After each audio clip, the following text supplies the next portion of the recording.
राधे राधे। नमस्कार, मैं खुशी कुमारी।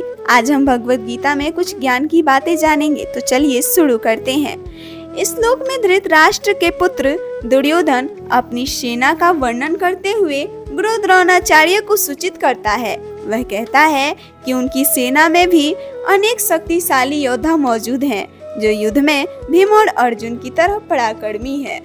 दुर्योधन अपने आत्मविश्वास को दर्शाते हुए यह बताता है कि उनकी सेना भी उतनी ही सशक्त और तैयार है जितनी कि पांडवों की सेना।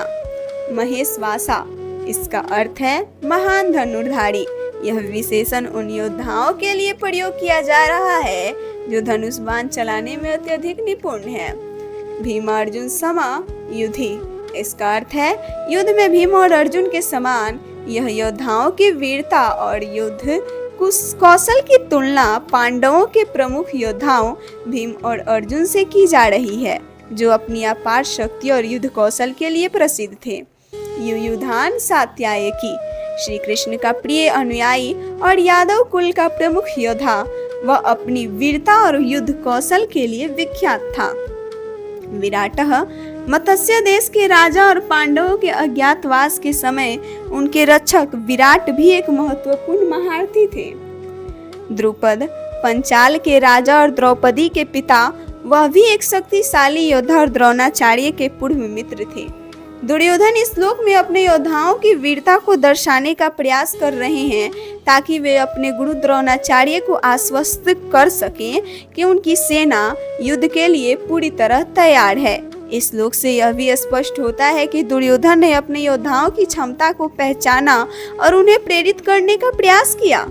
यह श्लोक महाभारत के युद्ध की भव्यता और उसमें भाग लेने वाले महान योद्धाओं की शक्ति को प्रदर्शित करता है, जो एक विशाल और निर्णायक युद्ध के लिए तैयार हो रहे हैं।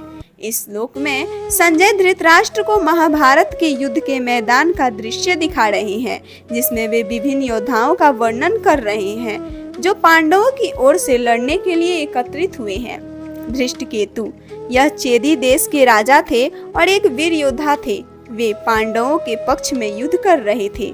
चेकितान, ये वृष्णि वंश के थे और श्री कृष्ण के मित्र थे।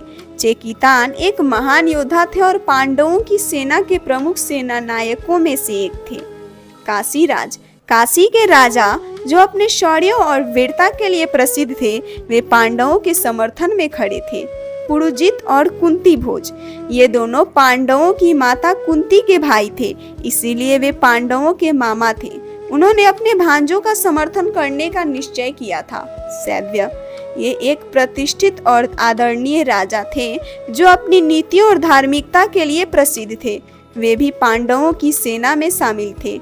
इस श्लोक में वर्णित सभी योद्धा महान पराक्रमी और साहसी थे और पांडवों के प्रति उनकी निष्ठा और समर्थन उन्हें धर्म युद्ध में विशेष महत्व प्रदान करता है। ये योद्धा महाभारत के युद्ध में महत्वपूर्ण भूमिका निभाने वाली थी।